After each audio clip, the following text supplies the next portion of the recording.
Chapter 17 The Thunder Child.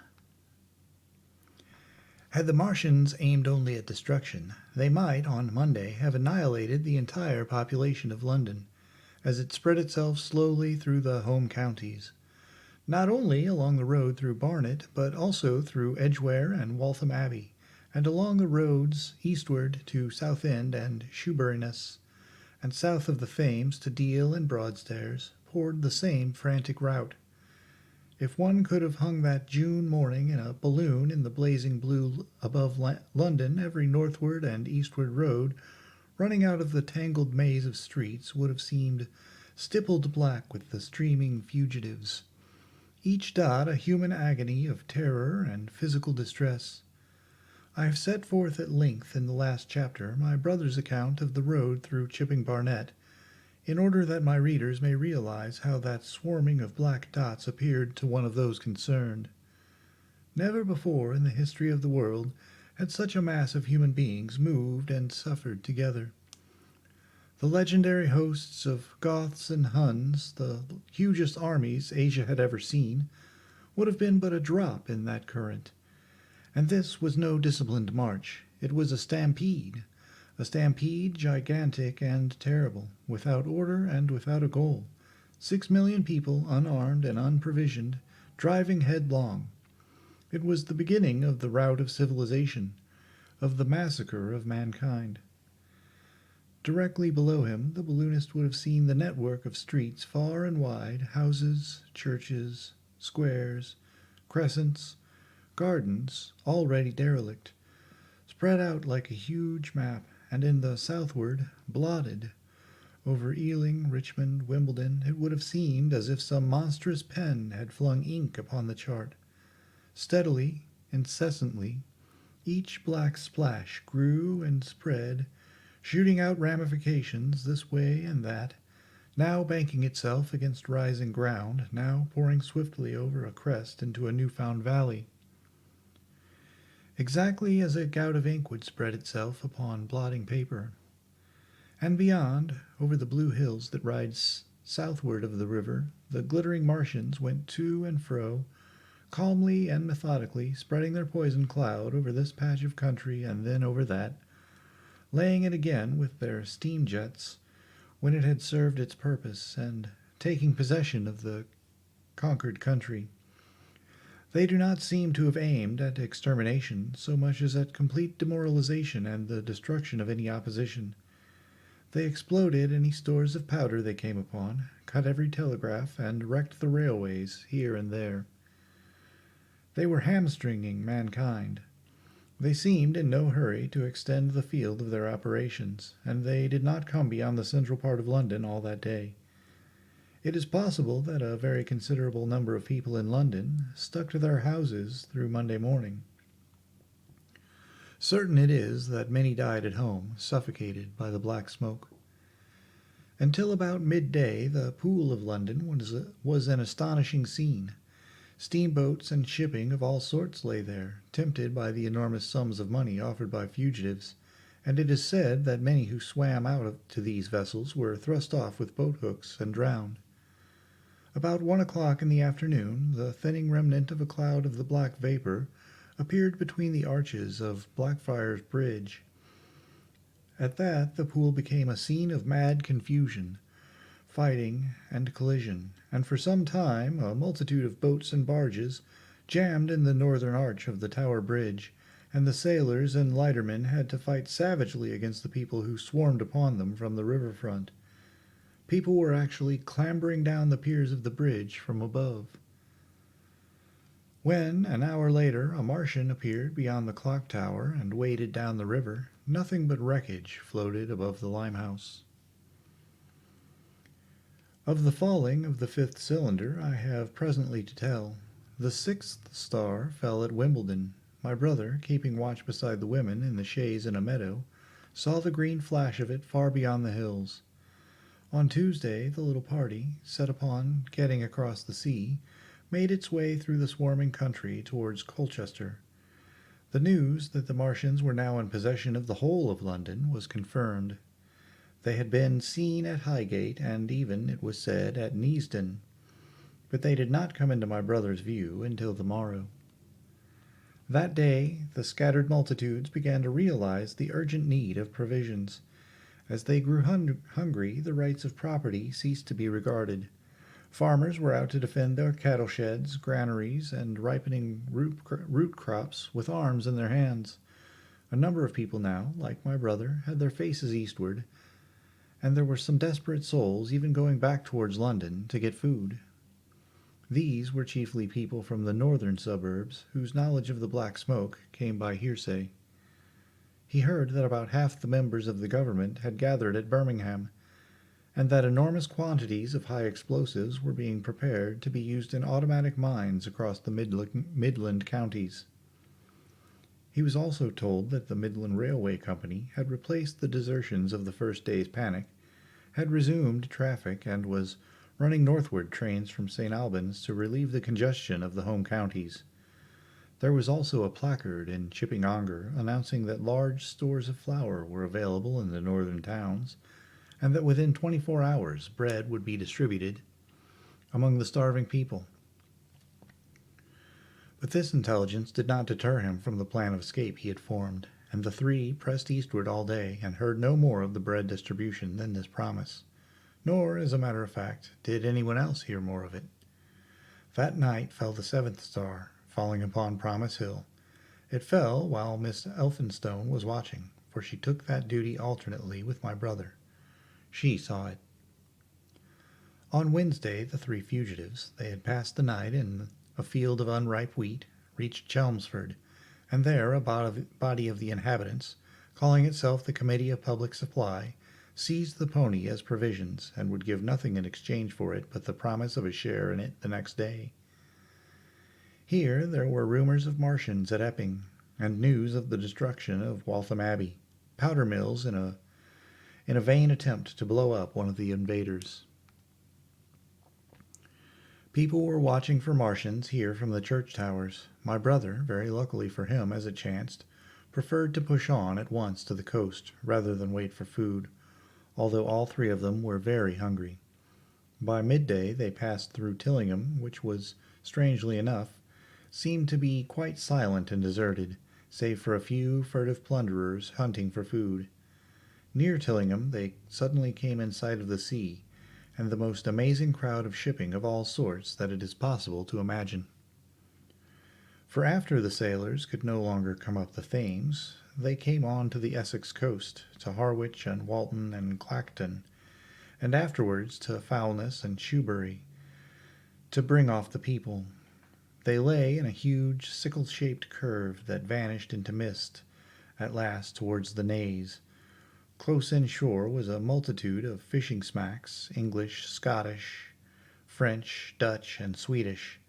Steam launches from the Thames, yachts, electric boats, and beyond were ships of large burden, a multitude of filthy colliers, trim merchantmen, cattle ships, passenger boats, petroleum tanks, ocean tramps, and old white transport even.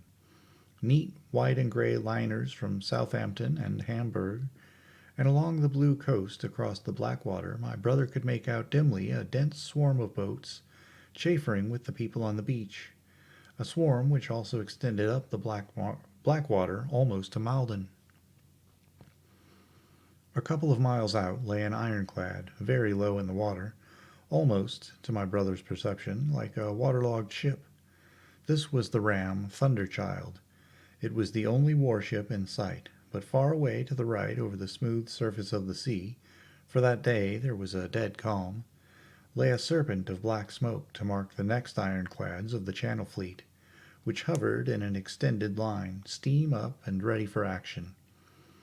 Across the Thames estuary during the course of the Martian conquest, vigilant and yet powerless to prevent it. At the sight of the sea, Mrs. Elphinstone, in spite of the assurances of her sister-in-law, gave way to panic. She had never been out of England before. She would rather die than trust herself friendless in a foreign country, and so forth. She seemed, poor woman, to imagine that the French and the Martians might prove very similar. She had been growing increasingly hysterical, fearful, and depressed during the 2 days' journeyings. Her great idea was to return to Stanmore. Things had always been well and safe at Stanmore. They would find George at Stanmore. It was with the greatest difficulty that they could get her down to the beach, where presently my brother succeeded in attracting the attention of some men on a paddle steamer from the Thames. They sent for a boat and drove a bargain for £36 for the three. The steamer was going, these men said, to Ostend. It was about 2 o'clock when my brother, having paid their fares at the gangway, found himself safely aboard the steamboat with his charges. There was food aboard, albeit at exorbitant prices, and the three of them contrived to eat a meal on one of the seats forward. There were already a couple of score of passengers aboard, some of whom had expended their last money in securing a passage, but the captain lay off the Blackwater until 5 in the afternoon, picking up passengers until the seated decks were even dangerously crowded.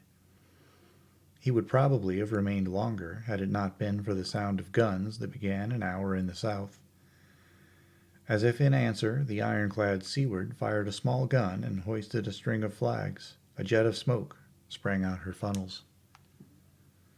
Some of the passengers were of opinion that this firing came from Shoeburyness, until it was noticed that it was growing louder. At the same time, far away in the southeast, the masts and upperworks of these ironclads rose one after the other out of the sea, beneath clouds of black smoke. But my brother's attention speedily reverted to the distant firing in the south. He fancied he saw a column of smoke rising out of the distant gray haze. The little steamer was already flapping her way eastward of the big crescent of shipping, and the low Essex coast was growing blue and hazy when a Martian appeared, small and faint in the remote distance, advancing along the muddy coast from the direction of Foulness. At that the captain on the bridge swore at the top of his voice with fear and anger at his own delay, and the paddles seemed infected with his terror. Every soul aboard stood at the bulwarks or on the seats of the steamer and stared at that distant shape, higher than the trees or church towers inland, and advancing with a leisurely parody of a human stride. It was the first Martian my brother had seen, and he stood, more amazed than terrified, watching this Titan advancing deliberately towards the ship, wading farther and farther into the water as the coast fell away. Then, far away beyond the crouch, came another, striding over some stunted trees, and then yet another, still farther off, wading deeply through a shiny mudflat that seemed to hang halfway up between sea and sky. They were all stalking eastward, as if to intercept the escape of the multitudinous vessels that were crowding between Foulness and the Naze. In spite of the throbbing exertions of the engines of the little paddle-boat, and the pouring foam that her wheels flung behind her, she receded with terrifying slowness from this ominous advance. Glancing northwestward, my brother saw the large crescent of shipping, already arriving with the approaching terror, one ship passing behind another coming round from broadside to end on, steamships whistling and giving off volumes of steam, sails being let out, launches rushing hither and thither. He was so fascinated by this and by the creeping danger away to the left that he had no eyes for anything seaward. And then a swift movement of the steamboat, she had suddenly come round to avoid being run down, flung him headlong from the seat upon which he was standing. There was a shouting all about him, a trampling of feet, and a cheer that seemed to be answered faintly. The steamboat lurched and rolled him over upon his hands. He sprang to his feet and saw to starboard, and not 100 yards off, from their heeling, pitching boat, a vast iron bulk like the blade of a plough tearing through the water, tossing it on either side in huge waves of foam that leapt towards the steamer, flinging her paddles helplessly in the air, and then sucking her down almost to the waterline. A douche of spray blinded my brother for a moment. When his eyes were clear again, he saw the monster had passed and was rushing landward. Big iron upperworks rose out of this headlong structure, and from that twin funnels projected and spat a smoking blast shot with fire. It was the torpedo ram, Thunderchild, steaming headlong, coming to the rescue of the threatened shipping. Keeping his footing on the heavy deck by clutching the bulwarks, my brother looked past this charging leviathan at the Martians again, and he saw the three of them now close together, and standing so far out to sea that their tripod supports were almost entirely submerged. Thus sunken and seen in remote perspective, they appeared far less formidable than the huge iron bulk in whose wake the steamer was pitching so helplessly. It would seem they were regarding this new antagonist with astonishment. To their intelligence, it may be, the giant was even such another as themselves. The Thunder Child fired no gun, but simply drove full speed towards them. It was probably her not firing that enabled her to get so near the enemy as she did. They did not know what to make of her. One shell, and they would have sent her to the bottom forthwith with the heat ray. She was steaming at such a pace that in a minute she seemed halfway between the steamboat and the Martians, a diminishing black bulk against the receding horizontal expanse of the Essex coast. Suddenly the foremost Martian lowered his tube and discharged a canister of the black gas at the ironclad. It hit her larboard side and glanced off in an inky jet that rolled away to seaward, an unfolding torrent of black smoke, from which the ironclad drove clear. To the watchers from the steamer, low in the water and with the sun in their eyes, it seemed as though she were already among the Martians. They saw the gaunt figures separating and rising out of the water as they retreated shoreward, and one of them raised the camera-like generator of the heat ray. He held it pointing obliquely downward, and a bank of steam sprang from the water at its touch. It must have driven through the iron of the ship's side like a white-hot iron rod through paper. A flicker of flame went up through the rising steam, and then the Martian reeled and staggered. In another moment he was cut down, and a great body of water and steam shot high in the air. The guns of the Thunder Child sounded through the reek, going off one after the other, and one shot splashed the water high close by the steamer, ricocheted toward the other flying ships to the north, and smashed a smack to matchwood. But no one heeded that very much. At the sight of the Martian's collapse, the captain on the bridge yelled inarticulately, and all the crowding passengers on the steamer's stern shouted together.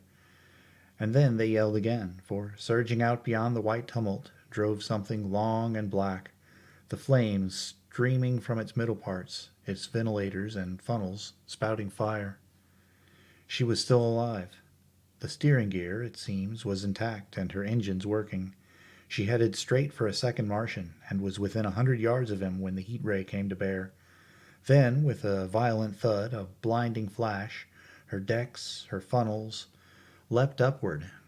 The Martian staggered with the violence of her explosion, and in another moment the flaming wreckage, still driving forward with the impetus of its pace, had struck him and crumpled him up like a thing of cardboard. My brother shouted involuntarily. A boiling tumult of steam hid everything again. "Two!" yelled the captain. Everyone was shouting. The whole steamer from end to end rang with frantic cheering that was taken up first by one and then all in the crowding multitude of ships and boats that was driving out to sea. The steam hung upon the water for many minutes, hiding the third Martian and the coast altogether. And all this time the boat was paddling steadily out to sea and away from the fight, and when at last the confusion cleared, the drifting bank of black vapor intervened, and nothing of the Thunder Child could be made out. Nor could the third Martian be seen, but the ironclads to seaward were now quite close and standing in towards shore past the steamboat.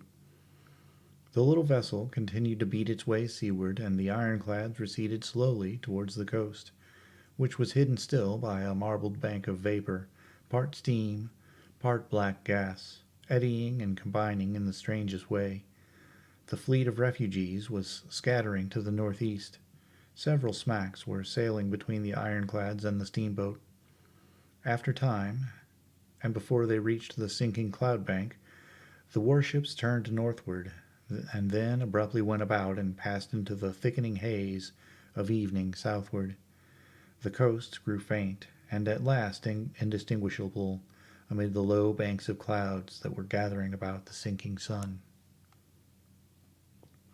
Then, suddenly out of the golden haze of the sunset, came the vibration of guns and a form of black shadows moving. Everyone struggled to the rail of the steamer and peered into the building furnace of the west, but nothing was to be distinguished clearly. A mass of smoke rose slanting and barred the face of the sun. The steamboat throbbed on its way through an interminable suspense. The sun sank into gray clouds. The sky flushed and darkened. The evening star trembled into sight. It was deep twilight when the captain cried out and pointed. My brother strained his eyes. Something rushed up into the sky out of the grayness, rushed slantingly upward and very swiftly into the luminous clearness above the clouds in the western sky. Something flat and broad and very large that swept round in a vast curve, grew smaller, sank slowly, and vanished again into the gray mystery of the night. And as it flew, it rained down darkness upon the land. Book 2. The Earth Under the Martians. Chapter 1. Underfoot. In the first book I have wandered so much from my own adventures to tell of the experiences of my brother that all through the last 2 chapters I and the curate, having been lurking in the empty house at Halliford, whither we fled to escape the black smoke, there I will resume. We stopped there all Sunday night, and all the next day, the day of the panic, in a little island of daylight, cut off by the black smoke from the rest of the world. We could do nothing but wait in aching inactivity for those 2 weary days. My mind was occupied by anxiety for my wife. I figured her at Leatherhead, terrified, in danger, mourning me already as a dead man. I paced the rooms and cried aloud when I thought of how I was cut off from her, of all that might happen to her in my absence. My cousin, I knew, was brave enough for any emergency, but he was not the sort of man to realize danger quickly, to rise promptly. What was needed now was not bravery, but circumspection. My only consolation was to believe that the Martians were moving Londonward and away from her. Such vague anxieties keep the mind sensitive and painful. I grew very weary and irritable with the curate's perpetual ejaculations. I tired of the sight of his selfish despair. After some ineffectual remonstrance, I kept away from him, staying in a room, evidently a children's schoolroom, containing globes, forms, and copybooks. When he followed me thither, I went to a box room at the top of the house, and, in order to be alone with my aching miseries, locked myself in. We were hopelessly hemmed in by the black smoke all that day and the morning of the next. There were signs of people in the next house on Sunday evening, a face at a window and moving lights, and later the slamming of a door. But I do not know who these people were, nor what became of them. We saw nothing of them next day. The black smoke drifted slowly riverward all through Monday morning, creeping nearer and nearer to us, driving at last along the roadway outside the house that hid us. A Martian came across the fields about midday, laying the stuff with a jet of superheated steam that hissed against the walls, smashed all the windows it touched, and scalded the curate's hand as he fled out of the front room. When at last we crept across the sodden rooms and looked out again, the country northward was as though a black snowstorm had passed over it. Looking towards the river, we were astonished to see an unaccountable redness mingling with the black of the scorched meadows. For a time we did not see how this change affected our position, save that we were relieved of our fear of the black smoke. But later I perceived that we were no longer hemmed in, that now we might get away. So soon as I realized that the way of escape was open, my dream of action returned, but the curate was lethargic, unreasonable. We are safe here," he repeated. "Safe here." I resolved to leave him. Would that I had. Wiser now for the artilleryman's teaching, I sought out food and drink. I had found oil and rags for my burns, and I also took a hat and a flannel shirt that I found in one of the bedrooms. When it was clear to him that I meant to go alone, had reconciled myself to going alone, he suddenly roused himself to come, and all being quiet throughout the afternoon, we started about 5 o'clock, as I should judge, along the blackened road to Sunbury. In Sunbury, and at intervals along the road, were dead bodies lying in contorted attitudes, horses as well as men, overturned carts and luggage, all covered thickly with black dust. That pall of cindery powder made me think of what I had read of the destruction of Pompeii. We got to Hampton Court without misadventure, our minds full of strange and unfamiliar appearances, and at Hampton Court our eyes were relieved to find a patch of green that had escaped the suffocating drift. We went through Bushy Park, with its deer going to and fro under the chestnuts, and some men and women hurrying in the distance towards Hampton, and so we came to Twickenham. These were the first people we saw. Away across the road, the woods beyond Ham and Petersham were still afire. Twickenham was uninjured by either heat ray or black smoke, and there were more people about here, though none could give us news. For the most part they were like ourselves, taking advantage of a lull to shift their quarters. I have an impression that many of the houses here were still occupied by scared inhabitants, too frightened even for flight. Here, too, the evidence of a hasty rout was abundant along the road. I remember most vividly the 3 smashed bicycles in a heap, pounded into the road by the wheels of subsequent carts. We crossed Richmond Bridge about 8:30. We hurried across the exposed bridge, of course, but I noticed floating down the stream a number of red masses, some many feet across. I did not know what these were. There was no time for scrutiny, and I put a more horrible interpretation on them than they deserved. Here again on the Surrey side were black dust that had once been smoke, and dead bodies, a heap near the approach to the station, but we had no glimpse of the Martians until we were some way toward Barnes. We saw in the blackened distance a group of 3 people running down a side street towards the river, but otherwise it seemed deserted. Up the hill Richmond town was burning briskly. Outside the town of Richmond there was no trace of the black smoke. Then, suddenly, as we approached Kew, came a number of people running, and the upper works of a Martian fighting machine loomed in sight over the housetops, not 100 yards away from us. We stood aghast at our danger, and had the Martian looked down, we must immediately have perished. We were so terrified that we dared not go on, but turned aside and hid in a shed in a garden. There the curate crouched, weeping silently, and refused to stir again. But my fixed idea of reaching Leatherhead would not let me rest, and in the twilight I ventured out again. I went through a shrubbery and along a passage beside a big house standing in its own grounds, and so emerged upon the road towards Kew. The curate I left in the shed, but he came hurrying after me. That second start was the most foolhardy thing I ever did, for it was manifest the Martians were about us. No sooner had the curate overtaken me than we saw either the fighting machine we had seen before, or another, far away across the meadows in the direction of Kew Lodge. 4 or 5 little black figures hurried before it across the green gray of the field, and in a moment it was evident this Martian pursued them.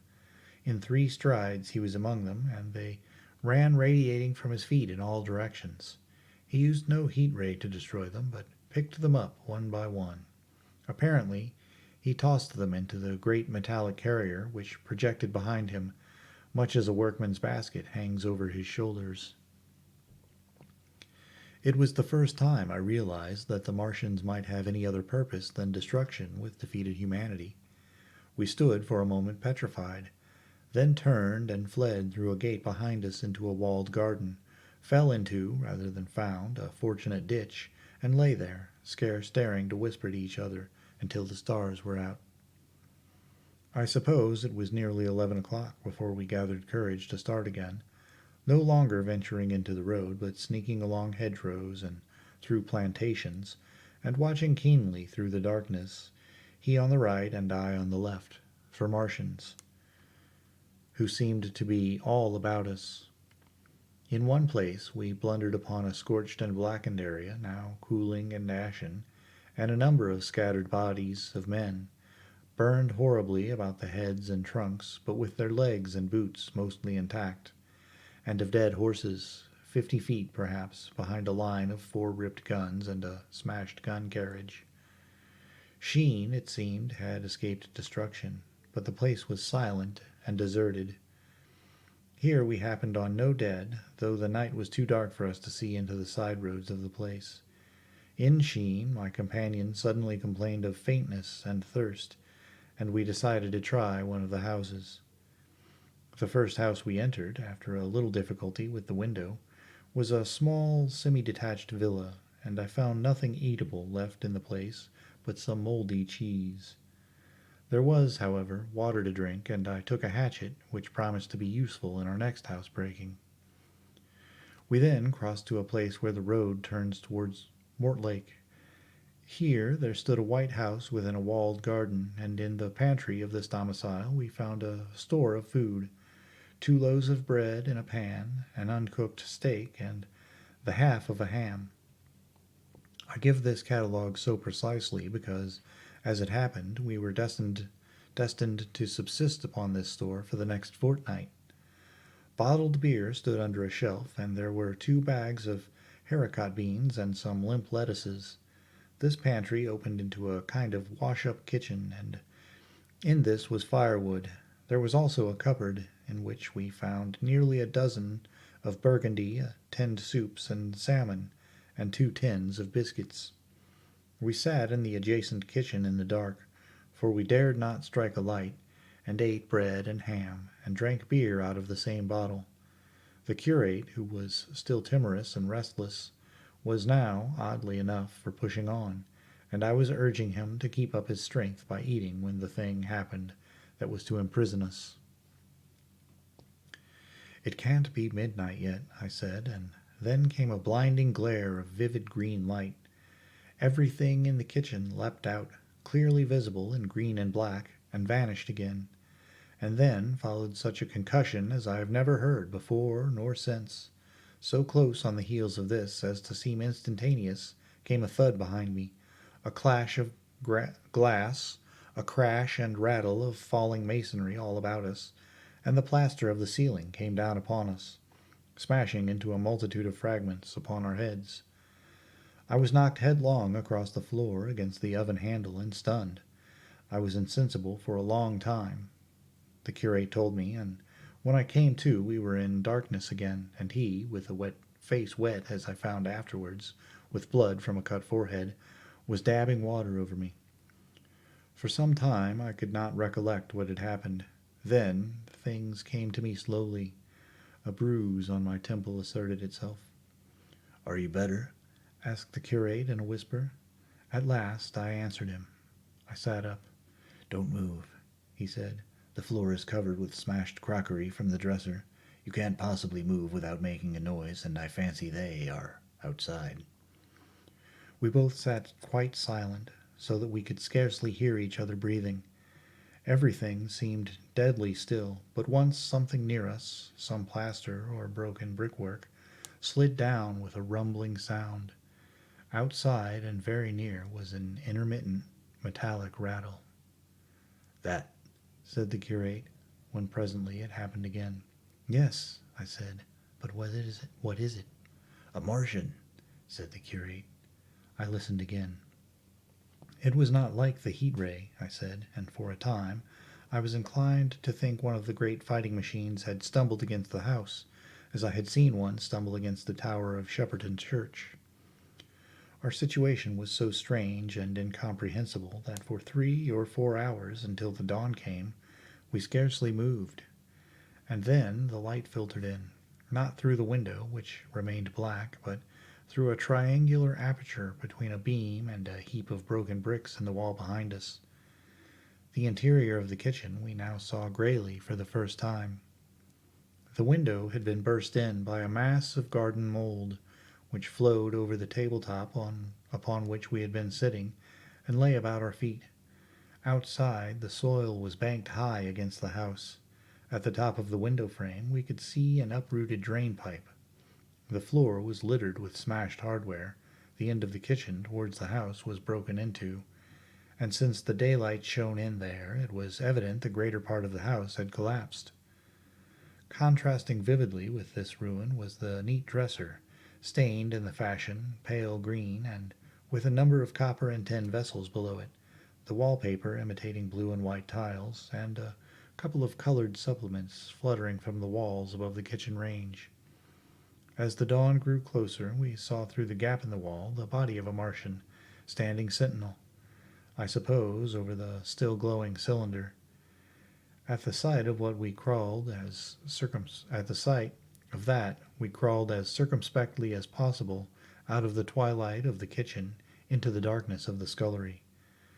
Abruptly, the right interpretation dawned upon my mind. "The fifth cylinder," I whispered.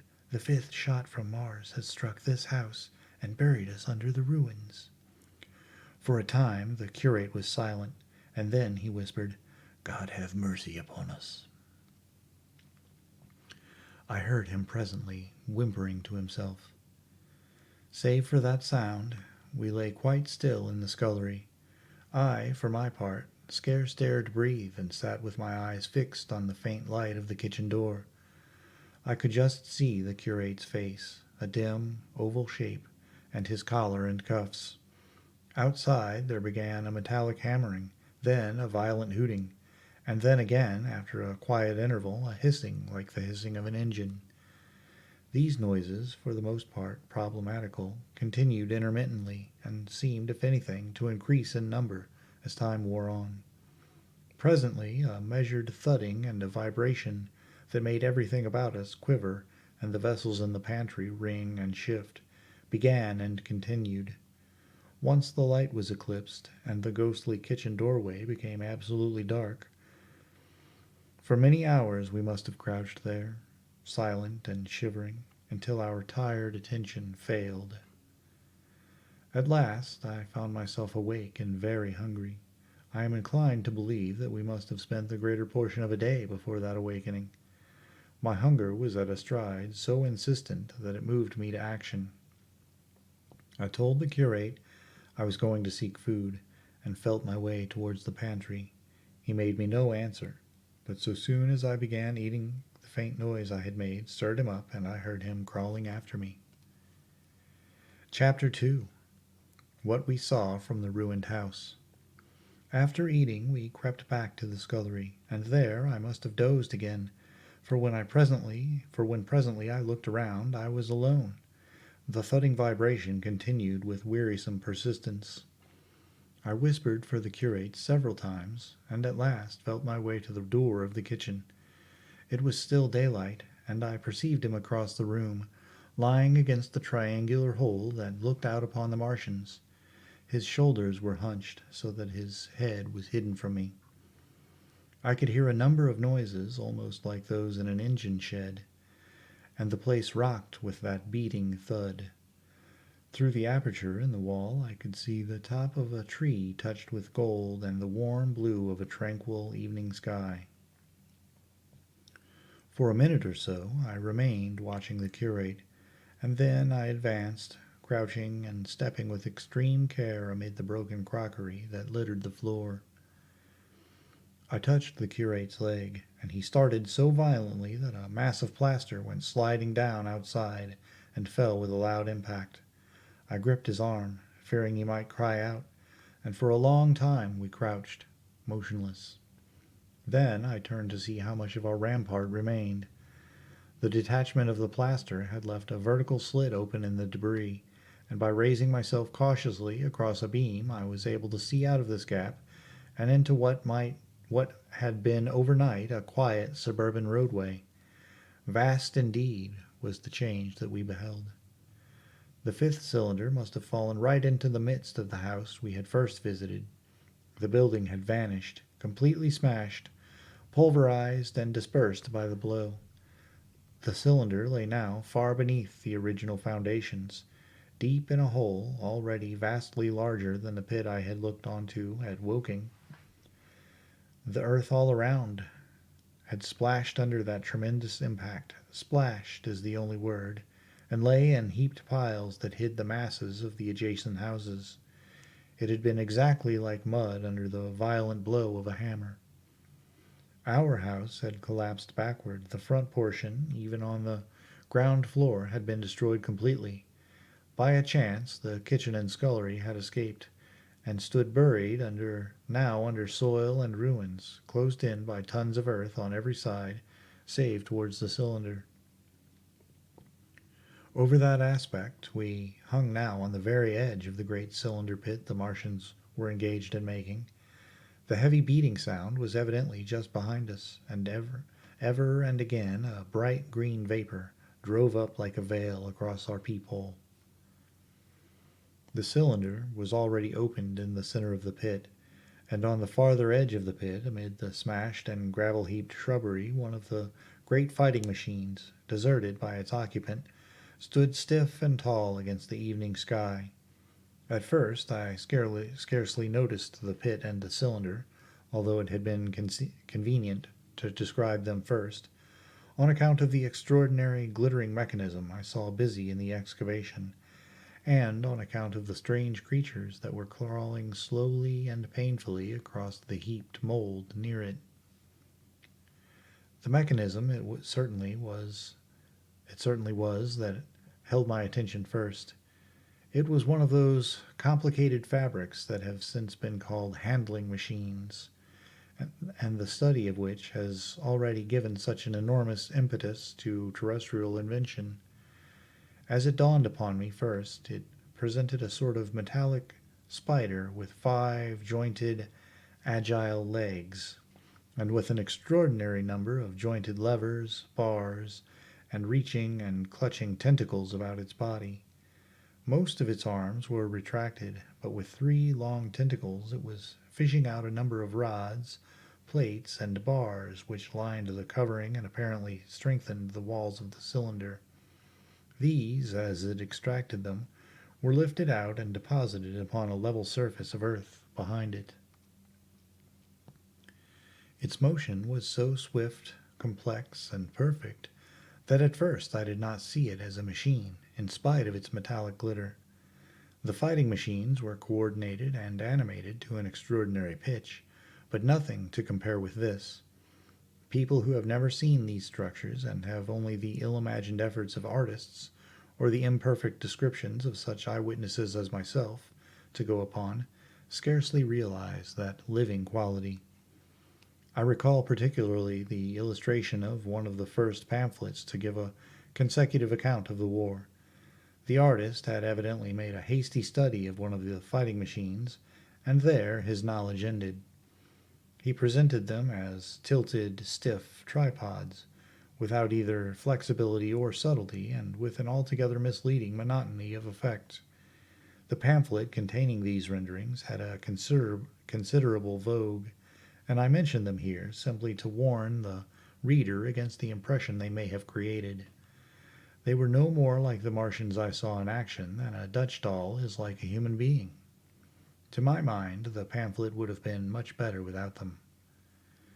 At first, I say, the handling machine did not impress me as a machine, but as a crab-like creature with a glittering integument. The controlling Martian, whose delicate tentacles actuated its movements, seemed to be simply the equivalent of the crab's cerebral portion. But then I perceived the resemblance of its gray-brown, shiny, leathery integument to that of the other sprawling bodies beyond, and the true nature of this dexterous workman dawned upon me. With that realization my interest shifted to those other creatures, the real Martians. Already I had had a transient impression of these, and the first nausea no longer obscured my observation. Moreover, I was concealed and motionless, and under no urgency of action. They were, I now saw, the most unearthly creatures it is possible to conceive. They were huge, round bodies, or rather heads, about 4 feet in diameter, each body having in front of it a face. This face had no nostrils, indeed. The Martians did not seem to have any sense of smell, but it had a pair of very large, dark-colored eyes, and just beneath this a kind of fleshy beak. In the back of this head, or body, I scarcely know how to speak of it, was the single tight tympanic surface since known to be anatomically an ear. Though it must have been almost useless in our dense air, in a group round the mouth were 16 slender, almost whip-like tentacles, arranged in 2 bunches of 8 each. These bunches have since been named rather aptly by that distinguished anatomist, Professor Howes, the hands. Even as I saw these Martians for the first time, they seemed to be endeavoring to raise themselves on these hands, but of course with the increased weight of terrestrial conditions, this was impossible. There is reason to suppose that on Mars they may have progressed upon them with some facility. The internal anatomy, I may remark here, as dissection has since shown, was almost equally simple. The greater part of the structure was the brain, sending enormous nerves to the eyes, ear, and tactile tentacles. Beside this were the bulky lungs, into which the mouth opened, and the heart and its vessels. The pulmonary distress caused by the denser atmosphere and the greater gravitational attraction was only too evident in the convulsive movements of the outer skin. And this was the sum of the Martian's organs. Strange as it may seem to a human being, all the complex apparatus of digestion, which makes up the bulk of our bodies, did not exist in the Martians. They were heads, merely heads. Entrails they had none. They did not eat, much less digest. Instead, they took the fresh, living blood of other creatures and injected it into their own veins. I have myself seen this being done, as I shall mention in its place. But, squeamish as I may seem, I cannot bring myself to describe what I could not endure even to continue watching.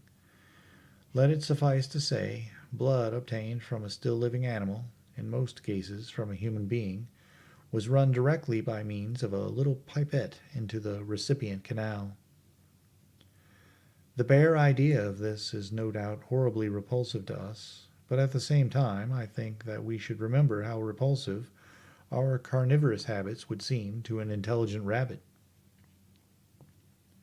The physiological advantages of the practice of injection are undeniable, if one thinks of the tremendous waste of human time and energy occasioned by eating and the digestive process. Our bodies are half made up of glands and tubes and organs, occupied in turning heterogeneous food into blood. The digestive processes and their reaction upon the nervous system sap our strength and color our minds. Men go happy or miserable as they have healthy or unhealthy livers or sound gastric glands. But the Martians were lifted above all these organic fluctuations of mood and emotion. Their undeniable preference for men as their source of nourishment is partly explained by the nature of the remains of the victims they had brought with them as provisions from Mars. These creatures, to judge from the shriveled remains that have fallen into human hands, were bipeds with flimsy silicous skeletons, almost like those of the silicous sponges, and feeble musculature, standing about 6 feet high and having round, erect heads, and large eyes in flinty sockets. 2 or 3 of these seem to have been brought in each cylinder, and all were killed before Earth was reached. It was just as well for them, for the mere attempt to stand upright on our planet would have broken every bone in their bodies. And while I am engaged in this description, I may add in this place certain further details which, although they were not all evident to us at the time, will enable the reader who is unacquainted with them to form a clearer picture of these offensive creatures. In 3 other points their physiology differed strangely from ours. Their organisms did not sleep, any more than the heart of man sleeps. Since they had no extensive muscular mechanism to recuperate, that periodical extinction was unknown to them. They had little or no sense of fatigue, it would seem. On Earth they could never have moved without effort, yet even to the last they kept in action. In 24 hours they did 24 hours of work, as even on Earth is perhaps the case with the ants. In the next place, wonderful as it seems in a sexual world, the Martians were absolutely without sex, and therefore without any of the tumultuous emotions that arise from that difference among men. A young Martian, there can now be no dispute, was really born upon Earth during the war, and it was found attached to its parent, partially budded off, just as young lily bulbs bud off, or like the young animals in the freshwater polyp. In man, in all the higher terrestrial animals, such a method of increase has disappeared, but even on this earth it was certainly the primitive method. Among the lower animals, up even to those first cousins of the vertebrate animals, the tunicates, the two processes occur side by side, but finally the sexual method superseded its competitor altogether. On Mars, however, just the reverse has apparently been the case. It is worthy of remark that a certain speculative writer of quasi-scientific repute, writing long before the Martian invasion, did forecast that for man a final structure not unlike the actual Martian condition. His prophecy, I remember, appeared in November or December 1893 in a long-defunct publication, the Pall Mall Budget, and I recall a caricature of it in a pre-Martian periodical called Punch. He pointed out, writing in a foolish, facetious tone, that the perfection of mechanical appliances must ultimately supersede limbs, the perfection of chemical devices, digestion, that such organs as hair, external nose, teeth, ears, and chin were no longer essential parts of the human being, and that the tendency of natural selection would lie in the direction of their steady diminution through the coming ages. The brain alone remained a cardinal necessity. Only one other part of the body had a strong case for survival, and that was the hand, teacher and agent of the brain. While the rest of the body dwindled, the hands would grow larger. There is many a true word written in jest, and here in the Martians we have beyond dispute the actual accomplishment of such a suppression of the animal side of the organism by the intelligence. To me it is quite credible that the Martians may be descended from beings not unlike ourselves, by a gradual development of brain and hands, the latter giving rise to the two bunches of delicate tentacles at last, at the expense of the rest of the body. Without the body, the brain would, of course, become a mere selfish intelligence, without any of the emotional substratum of the human being. The last salient point in which the systems of these creatures differed from ours was in that what one might have thought a very trivial particular, microorganisms, which cause so much disease and pain on Earth, have either never appeared upon Mars, or Martian sanitary science eliminated them ages ago. 100 diseases, all the fevers and contagions of human life, consumption, cancers, tumors, and such morbidities, never enter the scheme of their life. And speaking of the differences between the life on Mars and terrestrial life, I may allude here to the curious suggestions of the red weed. Apparently, the vegetable kingdom in Mars, instead of having green for a dominant color, is of a vivid blood-red tint. At any rate, the seeds which the Martians, intentionally or accidentally, brought with them gave rise in all cases to red-colored growths. Only that known popularly as the redweed, however, gained any footing in competition with terrestrial forms. The red creeper was quite a transitory growth, and few people have seen it growing. For a time, however, the red weed grew with astonishing vigor and luxuriance. It spread up the sides of the pit by the third or fourth day of our imprisonment, and its cactus-like branches formed a carmine fringe to the edges of our triangular window. And afterwards I found it broadcast throughout the country, and especially wherever there was a stream of water. The Martians had what appears to have been an auditory organ, a single round drum at the back of the head body, and eyes with a visual range not very different from ours, except that, according to Phillips, blue and violet were as black to them. It is commonly supposed that they communicated by sounds and tentacular gesticulations.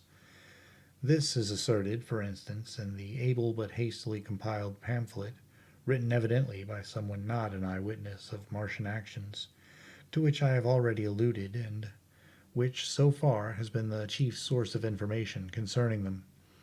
Now no surviving human being saw so much of the Martians in action as I did. I take no credit to myself for an accident, but the fact is so, and I assert that I watched them closely, time after time, and that I have seen 4, 5, and once 6 of them sluggishly performing the most elaborately complicated operations together without either sound or gesture. Their peculiar hooting invariably preceded feeding. It had no modulation, and was, I believe, in no sense a signal, but merely the expiration of air, preparatory to the suctional operation. I have a certain claim to at least an elementary knowledge of psychology, and in this matter I am convinced, as firmly as I am convinced of anything, that the Martians interchanged thoughts without any physical intermediation. And I have been convinced of this in spite of strong preconceptions. Before the Martian invasion, as an occasional reader here or there may remember, I had written with some little vehemence against the telepathic theory. The Martians wore no clothing. Their conceptions of ornament and decorum were necessarily different from ours, and not only were they evidently much less sensible of changes of temperature than we are, but changes of pressure do not seem to have affected their health at all seriously. Yet though they wore no clothing, it was in the other artificial additions to their body that their great superiority over man lay. We men, with our bicycles and road skates, our Lilienthal soaring machines, our guns and sticks and so forth, are just in the beginning of the evolution that the Martians have worked out. They have become practically mere brains, wearing different bodies according to their needs, just as men wear suits of clothes and take a bicycle in a hurry or an umbrella in the wet. And of their appliances, perhaps nothing is more wonderful to a man than the curious fact that what is the dominant feature of almost all human devices in the mechanism is absent. The wheel is absent. Among all the things they brought to earth, there is no trace or suggestion of their use of wheels. One would have at least expected it in locomotion, and in this connection it is curious to remark that even on this earth, nature has never hit upon the wheel, or has preferred other expedients to its development. Not only did the Martians either not know of, which is incredible, or abstain from the wheel, but in their apparatus singularly little use is made of the fixed pivot or relatively fixed pivot, with circular motions thereabout confined to one plane. Almost all of the joints in the machinery present a complicated system of sliding parts moving over small but beautifully curved friction bearings, and while upon this matter of detail it is remarkable that the long leverages of their machines are in most cases actuated by a sort of sham musculature of the discs in an elastic sheath, these discs become polarized and drawn closely and powerfully together when traversed by a current of electricity. In this way the curious parallelism to animal motions, which was so striking and disturbing to the human beholder, was attained. Such quasi-muscles abounded in the crab-like handling machine which, on my first peeping out of the slit, I watched unpacking the cylinder. It seemed infinitely more alive than the actual Martians lying beyond it. Panting, stirring, ineffectual tentacles, and moving feebly after their vast journey across space. While I was still watching their sluggish motions in the sunlight, and noting each strange detail of their form, the curate reminded me of his presence by pulling violently at my arm. I turned to a scowling face and silent, eloquent lips. He wanted the slit, which permitted only one of us to peep through, and so I had to forgo watching them for a time while he enjoyed that privilege. When I looked again, the busy handling machine had already put together several of the pieces of apparatus that it had taken out of the cylinder into a shape having an unmistakable likeness to its own, and down on the left a busy little digging mechanism had come into view, emitting jets of green vapor and working its way round the pit, excavating and embanking in a methodical and discriminating manner. This it was which had caused the regular beating noise and the rhythmic shocks that had kept our ruinous refuge quivering. It piped and whistled as it worked. So far as I could see, the thing was without a directing Martian at all. Chapter 3. The Days of Imprisonment. Scary.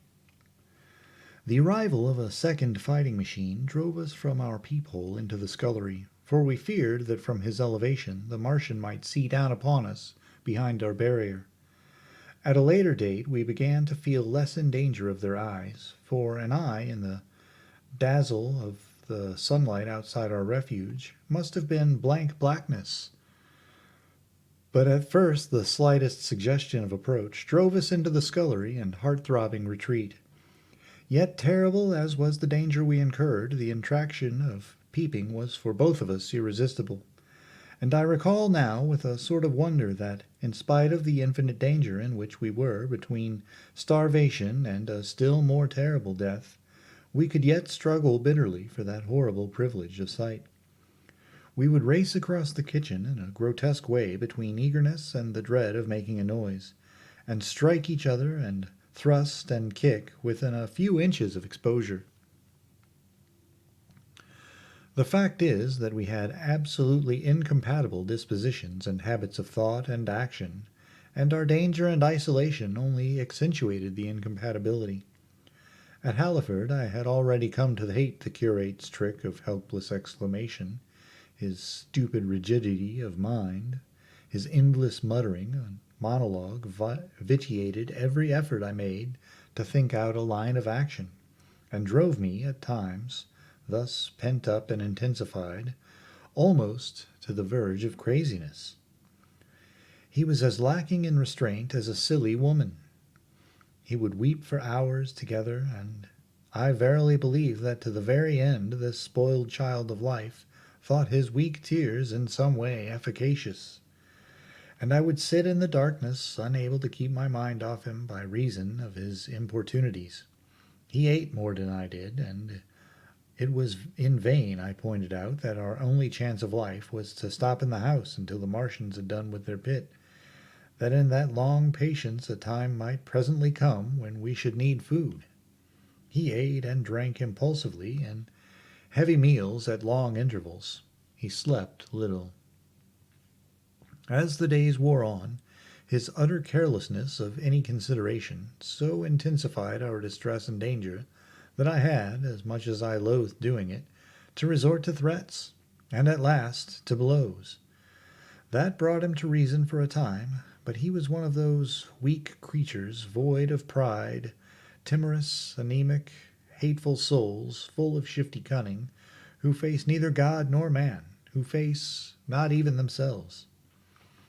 It is disagreeable for me to recall and write these things, but I set them down that my story may lack nothing.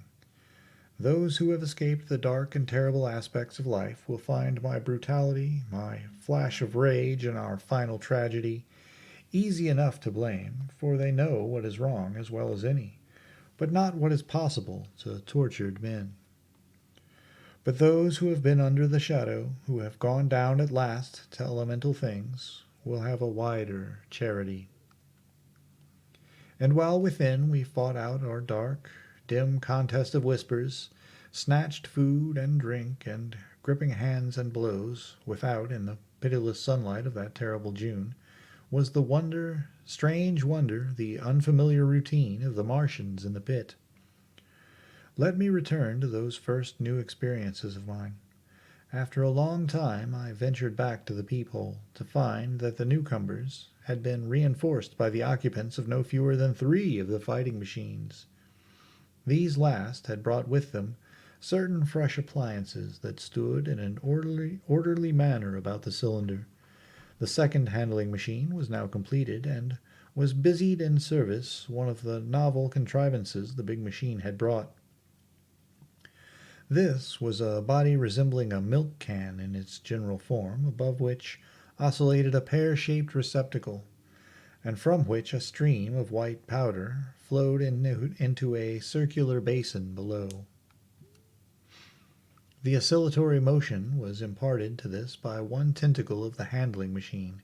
With two spatulate hands, the handling machine was digging out and flinging masses of clay into the pear-shaped receptacle above, and while with another arm it periodically opened a door and removed rusty and blackened clinkers from the middle part of the machine. Another steely tentacle directed the powder from the basin along a ribbed channel towards some receiver that was hidden from me by the mound of bluish dust. From this unseen receiver a little thread of green smoke rose vertically into the quiet air. As I looked, the handling machine, with a faint and musical clinking, extended, telescopic fashion, a tentacle that had been a moment before a mere blunt projection, until its end was hidden behind the mound of clay. In another second it had lifted a bar of white aluminum into sight, untarnished as yet and shining dazzlingly, and deposited it into a growing stack of bars that stood at the side of the pit. Between sunset and starlight this dexterous machine must have made more than 100 such bars out of the crude clay, and the mound of bluish dust rose steadily until it topped the side of the pit. The contrast between the swift and complex movement of these contrivances and the inert panting clumsiness of their masters was acute, and for days I had to tell myself repeatedly that these latter were indeed the living of the two things. The curate had possession of the split when the first men were brought into the pit. I was sitting below, huddled up, listening with all my ears. He made a sudden movement backward, and I, fearful that we were observed, crouched in a spasm of terror. He came sliding down the rubbish and crept beside me in the darkness, inarticulate, gesticulating, and for a moment I shared his panic.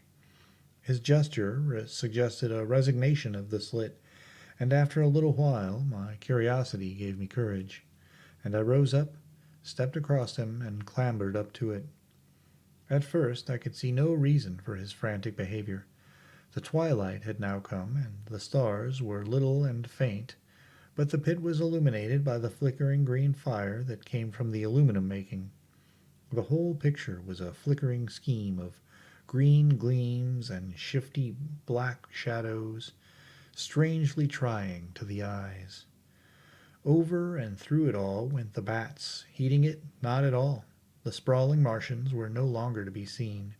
The mound of blue-green powder had risen to cover them from sight, and a fighting machine, with its legs contracted, crumpled and abbreviated, stood across the corner of the pit.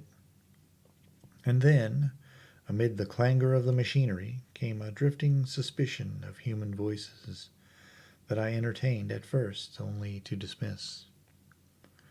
I crouched, watching this fighting machine closely, satisfying myself now for the first time that the hood did indeed contain a Martian. As the green flames lifted, I could see the oily gleam of his integument and the brightness of his eyes. And suddenly I heard a yell and saw a long tentacle reaching over the shoulder of the machine to the little cage that hunched upon its back. Then something struggling violently, was lifted high against the sky, a black, vague enigma against the starlight, and as this black object came down again I saw by the green brightness that it was a man. For an instant he was clearly visible. He was a stout, ruddy, middle-aged man, well dressed. 3 days before he must have been walking the world, a man of considerable consequence. I could see his staring eyes and gleams of light on his studs and watch chain. He vanished behind the mound, and for a moment there was silence, and then began a shrieking and a sustained and cheerful hooting from the Martians. I slid down the rubbish, struggled to my feet, clapped my hands over my ears, and bolted into the scullery. The curate, who had been crouching silently with his arms over his head, looked up as I passed, cried out quite loudly at my desertion of him, and came running after me. That night, as we lurked in the scullery, balanced between our horror and the terrible fascination this peeping had, although I felt an urgent need of action, I tried in vain to conceive some plan of escape. But afterwards, during the second day, I was able to consider our position with great clearness. The curate, I found, was quite incapable of discussion. This new and culminating atrocity had robbed him of all vestiges of reason or forethought. Practically, he had already sunk to the level of an animal. But as the saying goes, I gripped myself with both hands. It grew upon my mind, once I could face the facts, that terrible as our position was, there was as yet no justification for absolute despair. Our chief chance lay in the possibility of the Martians making the pit nothing more than a temporary encampment. Or even if they kept it permanently, they might not consider it necessary to guard it, and a chance of escape might be afforded us.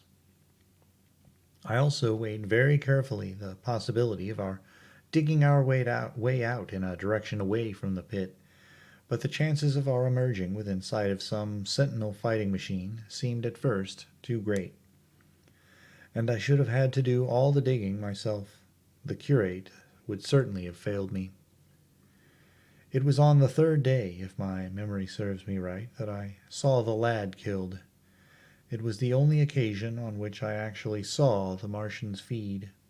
After that experience, I avoided the hole in the wall for the better part of a day. I went into the scullery, removed the door, and spent some hours digging with my hatchet as silently as possible. But when I had made a hole about a couple of feet deep, the loose earth collapsed noisily, and I did not dare continue. I lost heart and lay down on the scullery floor for a time, having no spirit even to move. And after that I abandoned altogether the idea of escaping by excavation. It says much for the impression the Martians had made upon me that at first I entertained little or no hope of our escape being brought about by their overthrow through any human effort. But on the fourth or fifth night I heard a sound like heavy guns. It was very late in the night, and the moon was shining brightly. The Martians had taken away the excavating machine, and save for a fighting machine that stood in the remoter bank of the pit and a handling machine that was buried out of my sight in a corner of the pit immediately beneath my peephole, the place was deserted by them. Except for the pale glow from the handling machine and the bars and patches of white moonlight, the pit was in darkness, and except for the clinking of the handling machine, quite still. That night was a beautiful serenity. Save for one planet, the moon seemed to have the sky to herself. I heard a dog howling, and that familiar sound it was that made me listen. Then I heard quite distinctly a booming exactly like the sound of great guns. 6 distinct reports, I counted, and after a long interval, 6 again, and that was all. Chapter 4. The Death of the Curate. It was on the 6th day of our imprisonment that I peeped for the last time, and presently found myself alone. Instead of keeping close to me and trying to oust me from the slit, the curate had gone back into the scullery. I was struck by a sudden thought. I went back quickly and quietly into the scullery. In the darkness I heard the curate drinking. I snatched in the darkness, and my fingers caught a bottle of Burgundy. For a few minutes there was a tussle. The bottle struck the floor and broke, and I desisted and rose. We stood panting and threatening each other. In the end I planted myself between him and the food, and told him of my determination to begin a discipline. I divided the food in the pantry into rations to last us 10 days. I would not let him eat any more that day. In the afternoon he made a feeble effort to get at the food. I had been dozing, but in an instant I was awake. All day and all night We sat face to face, I weary but resolute, and he weeping and complaining of his immediate hunger. It was, I know, a night and a day, but to me it now seems, an interminable length of time. And so our widened incompatibility ended at last in open conflict. For 2 vast days we struggled in undertones and wrestling contests. There were times when I beat and kicked him madly, times when I cajoled and persuaded him, and once I tried to bribe him with the last bottle of Burgundy, for there was a rainwater pump from which I could get water. But neither force nor kindness availed. He was indeed beyond reason. He would neither desist from his attacks on the food, nor from his noisy babbling to himself. The rudimentary precautions to keep our imprisonment endurable he would not observe. Slowly I began to realize the complete overthrow of his intelligence, to perceive that my sole companion in this close and sickly darkness was a man insane. From certain vague memories I am inclined to think my own mind wandered at times. I had strange and hideous dreams whenever I slept. It sounds paradoxical, but I am inclined to think that the weakness and insanity of the curate warned me, braced me, and kept me a sane man. On the 8th day he began to talk aloud instead of whispering, and nothing I could do would moderate his speech. "It is just, O God," he would say over and over again, "it is just. On me and mine the punishment laid. We have sinned. We have fallen short. There was poverty, sorrow. The poor were trodden in the dust, and I held my peace. I preached acceptable folly. My God, what folly! When I should have stood up, though I died for it, and called upon them to repent. Repent, oppressors of the poor and needy, the winepress of God." Then he would suddenly revert to the matter of the food I withheld from him, praying, begging, weeping, at last threatening. He began to raise his voice. I prayed him not to.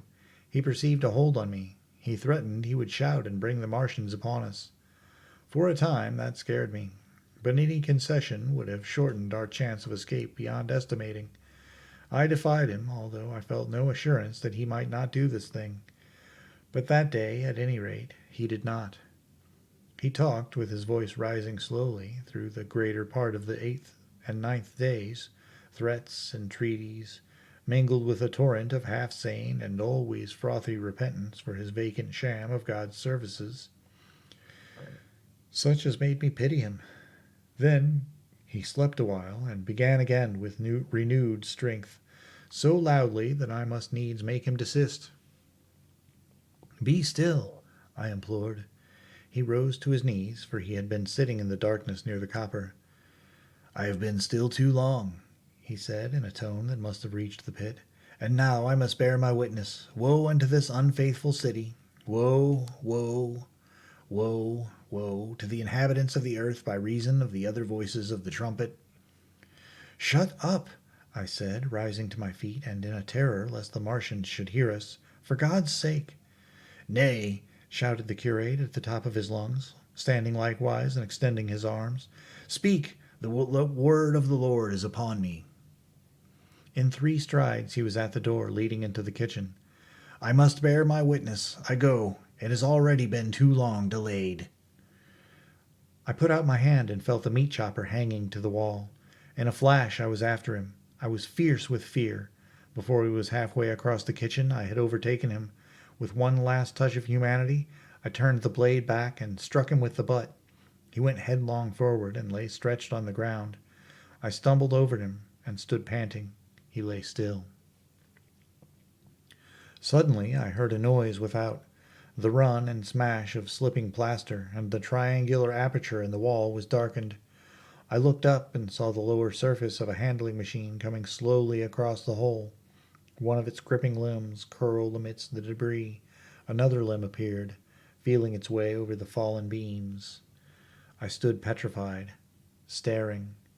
Then I saw through a sort of plate glass near the edge of the body, the face, as we may call it, and the large dark eyes of a Martian, peering, and then a long, metallic snake of tentacle came feeling slowly through the hole. I turned by an effort, stumbled over the curate, and stopped at the scullery door. The tentacle was now some way, 2 yards or more, in the room, and twisting and turning, with queer, sudden movements this way and that. For a while I stood fascinated by that slow, fitful advance. Then, with a faint, hoarse cry, I forced myself across the scullery. I trembled violently. I could scarcely stand upright. I opened the door of the coal cellar and stood there in the darkness, staring at the faintly lit doorway into the kitchen and listening. Had the Martian seen me? What was it doing now?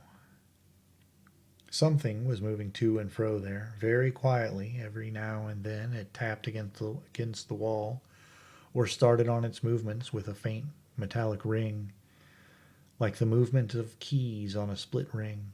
Then a heavy body, I knew too well what, was dragged across the floor of the kitchen towards the opening. Irresistibly attracted, I crept to the door and peeped into the kitchen. In the triangle of bright outer sunlight, I saw the Martian, in its Briareus of a handling machine, scrutinizing the curate's head. I thought at once it would infer my presence from the mark of the blow I had given him. I crept back to the coal cellar, shut the door, and began to cover myself up as much as I could, and as noiselessly as possible in the darkness, among the firewood and coal therein. Every now and then I paused, rigid, to hear if the Martian had thrust its tentacles through the opening again. Then the faint metallic jingle returned. I traced it slowly, feeling over the kitchen. Presently I heard it nearer in the scullery, as I judged. I thought that its length might be insufficient to reach me. I prayed copiously. It passed, scraping faintly across the cellar door. An age of almost intolerable suspense intervened. Then I heard it fumbling at the latch. It had found the door. The Martians understood doors. It worried at the catch for a minute, perhaps, and then the door opened. In the darkness I could just see the thing, like an elephant's trunk, more than anything else, waving towards me and touching and examining the walls, coals, wood, and ceiling. It was like a black worm swaying its blind head to and fro. Once, even, it touched the heel of my boot. I was on the verge of screaming. I bit my hand. For a time the tentacle was silent. I could have fancied it had been withdrawn. Presently, with an abrupt click, it gripped something. I thought it had me, and seemed to go out of the cellar again. For a minute I was not sure. Apparently it had taken a lump of coal to examine. I seized the opportunity of slightly shifting my position, which had become cramped, and then listened. I whispered passionate prayers for safety. Then I heard the slow, deliberate sound creeping towards me again. Slowly, slowly it drew near, scratching against the walls and tapping the furniture. While I was still doubtful, it rapped smartly against the cellar door and closed it. I heard it go into the pantry, and the biscuit tins rattled and a bottle smashed. And then came a heavy bump against the cellar door. Then silence that passed into an infinity of suspense. Had it gone? At last, I decided that it had. It came into the scullery no more, but I lay all the 10th day in the close darkness, buried among coals and firewood, not daring even to crawl out for the drink for which I craved. It was the 11th day before I ventured so far from my security. Chapter 5. The Stillness. My first act before I went into the pantry was to fasten the door between the kitchen and the scullery, but the pantry was empty. Every scrap of food had gone. Apparently, the Martian had taken it all on the previous day. At that discovery, I despaired for the first time. I took no food or drink either on the 11th or the 12th day. At first, my mouth and throat were parched, and my strength ebbed sensibly. I sat about in the darkness of the scullery in a state of despondent wretchedness. My mind ran on eating. I thought I had become deaf, for the noises of movement I had been accustomed to here from the pit had ceased absolutely. I did not feel strong enough to crawl noiselessly to the peephole, or I would have gone there. On the 12th day my throat was so painful that, taking the chance of alarming the Martians, I attacked the creaking rainwater pump that stood by the sink, and got a couple of glassfuls of blackened and tainted rainwater. I was greatly refreshed by this, and emboldened by the fact that no inquiring tentacle followed the noise of my pumping. During these days, in a rambling, inconclusive way, I thought much of the curate and the manner of his death. On the 13th day I drank some more water, and dozed, and thought disjointedly of eating and of vague, impossible plans of escape. Whenever I dozed, I dreamt of horrible phantasms, of the death of the curate, or of sumptuous dinners, but, asleep or awake, I felt a keen pain that urged me to drink again and again. The light that came into the scullery was no longer gray, but red. To my disordered imagination, it seemed the color of blood. On the 14th day I went into the kitchen, and I was surprised to find that the fronds of the red weed had grown right across the hole in the wall, turning the half-light of the place into a crimson-colored obscurity. It was early on the 15th day that I heard a curious, familiar sequence of sounds in the kitchen, and, listening, identified it as the snuffing and scratching of a dog. Going into the kitchen, I saw a dog's nose peering in through a break among the ruddy fronds. This greatly surprised me. At the scent of me, he barked shortly.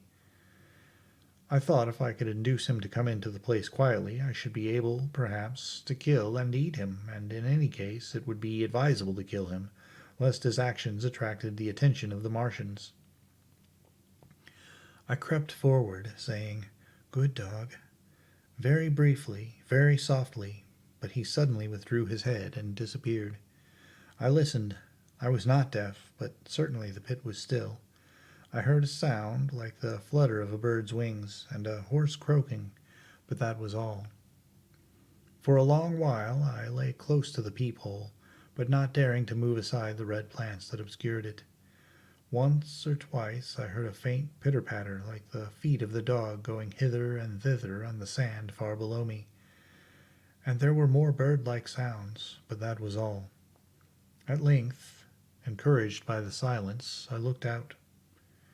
Except in the corner where a multitude of crows hopped and fought over the skeletons of the dead Martians, of the dead the Martians had consumed, there was not a living thing in the pit. I stared about me, scarcely believing my eyes. All the machinery had gone, save for the big mound of grayish-blue powder in one corner, certain bars of aluminum in another, the black birds, and the skeletons of the killed. The place was merely an empty circular pit in the sand. Slowly I thrust myself out through the red weed, and stood upon the mound of rubble. I could see in any direction save behind me to the north, and neither Martians nor sign of Martians were to be seen. The pit dropped sheerly from my feet, but a little way along the rubbish afforded a practicable slope to the summit of the ruins. My chance of escape had come. I began to tremble. I hesitated for some time, and then, in a gust of desperate resolution, and with a heart that throbbed violently, I scrambled to the top of the mound in which I had been buried so long. I looked about again, to the northward. Too, no Martian was visible. When I had last seen this part of Sheen in the daylight, it had been a straggling street of comfortable white and red houses, interspersed with abundant shady trees. Now I stood on a mound of smashed brickwork, clay, and gravel, over which spread a multitude of red, cactus-shaped plants, knee-high without a solitary terrestrial growth to dispute their footing. The trees near me were dead and brown, but further a network of red thread scaled the still-living stems. The neighboring houses had all been wrecked, but none had been burned. Their walls stood, sometimes to the second story, with smashed windows and shattered doors. The red weed grew tumultuously in the roofless rooms. Below me was the great pit, with the crows struggling for its refuse. A number of other birds hopped about among the ruins. Far away I saw a gaunt cat slink crouchingly along a wall, but traces of men there were none. The day seemed, by contrast with my recent confinement, dazzlingly bright, the sky a glowing blue. A gentle breeze kept the red weed that covered every scrap of unoccupied ground gently swaying, and oh, the sweetness of the air. Chapter 6. The Work of 15 Days. For some time I stood tottering on the mound, regardless of my safety. Within that noisome den from which I had emerged, I had thought with a narrow intensity only of our immediate security. I had not realized what had been happening to the world, had not anticipated this startling vision of unfamiliar things. I had expected to see Sheen in ruins. I found about me the landscape, weird and lurid, of another planet. For that moment I touched an emotion beyond the common range of men, yet one that the poor brutes we dominate only too well know only too well. I felt as a rabbit might feel returning to his burrow and suddenly confronted by the work of a dozen busy navvies digging the foundations of a house. I felt the first inkling of a thing that presently grew quite clear in my mind, that oppressed me for many days, a sense of dethronement, a persuasion that I was no longer a master but an animal among the animals under the Martian heel. With us it would be as with them, to lurk and watch, to run and hide. The fear and empire of man had passed away. But so soon as this strangeness had been realized, it passed, and my dominant motive became the hunger of my long and dismal fast. In the direction away from the pit I saw, beyond a red-covered wall, a patch of garden, ground unburied. This gave me a hint, and I went knee-deep and sometimes neck-deep in the red weed. The density of the weed gave me a reassuring sense of hiding. The wall was some 6 feet high, and when I attempted to clamber it I found I could not lift my feet to the crest. So I went along by the side of it and came to a corner and a rockwork that enabled me to get to the top and tumble into the garden I coveted.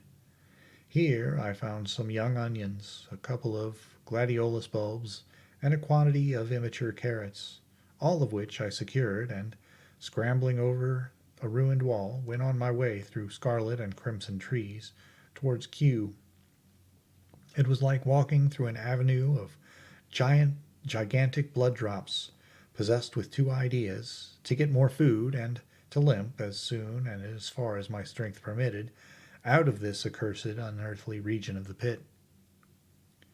Some way farther, in a grassy place, was a group of mushrooms, which also I devoured, and then I came upon a brown sheet of flowing shallow water, where meadows used to be. These fragments of nourishment served only to whet my hunger.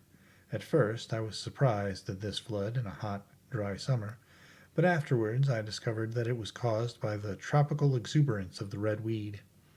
Directly this extraordinary growth encountered water, it straightway became gigantic and of unparalleled fecundity. Its seeds were simply poured down into the water of the Wey and Thames, and its swiftly growing and titanic water fronds speedily choked both those rivers. At Putney, as I afterwards saw, the bridge was almost lost in a tangle of this weed, and at Richmond, too, the Thames water poured in a broad and shallow stream across the meadows of Hampton and Twickenham. As the water spread, the weed followed them, until the ruined villas of the Thames valley were for a time lost in this red swamp, whose margin I explored, and much of the desolation the Martians had caused was concealed. In the end, the red weed succumbed almost as quickly as it had spread. A cankering disease, due, it is believed, to the action of certain bacteria, presently seized upon it. Now, by the action of natural selection, all terrestrial plants have acquired a resisting power against bacterial diseases. They never succumb without a severe struggle, but the red weed rotted like a thing already dead. The fronds became bleached and then shriveled and brittle. They broke off at the least touch, and the waters that had stimulated their early growth carried their last vestiges out to sea.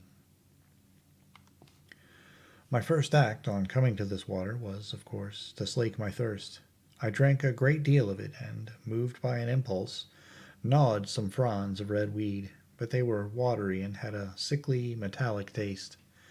I found the water was sufficiently shallow for me to wade securely, although the red weed impeded my feet a little, but the flood evidently got deeper towards the river, and I turned back to Mortlake.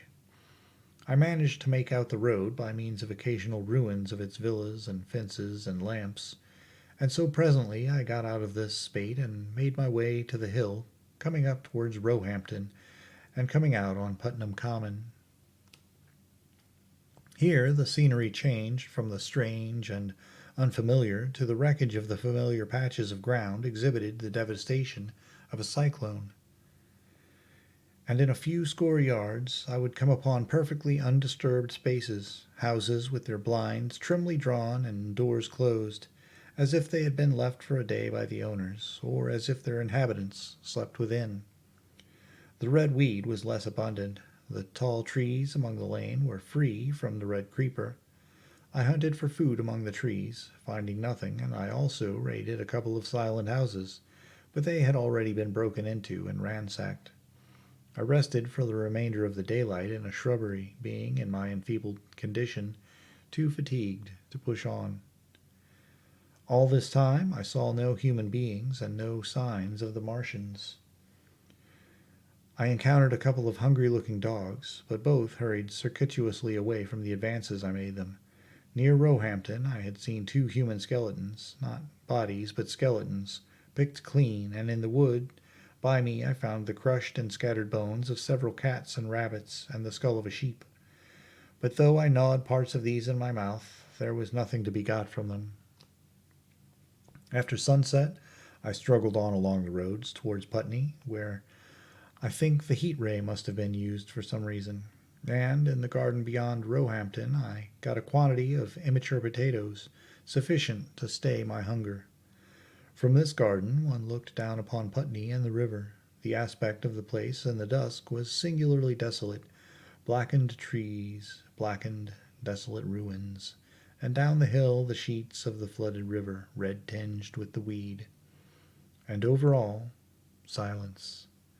It filled me with incredible terror to think how swiftly that desolating change had come. For a time I believed that mankind had been swept out of existence, and that I stood there alone, the last man left alive. Hard by the top of Putney Hill I came upon another skeleton, with the arms dislocated and removed several yards from the rest of the body. As I proceeded I became more and more convinced that the extermination of mankind was, save for such stragglers as myself, already accomplished in this part of the world. The Martians, I thought, had gone on and left the country desolated, seeking food elsewhere. Perhaps even now they were destroying Berlin or Paris, or it might be they had gone northward.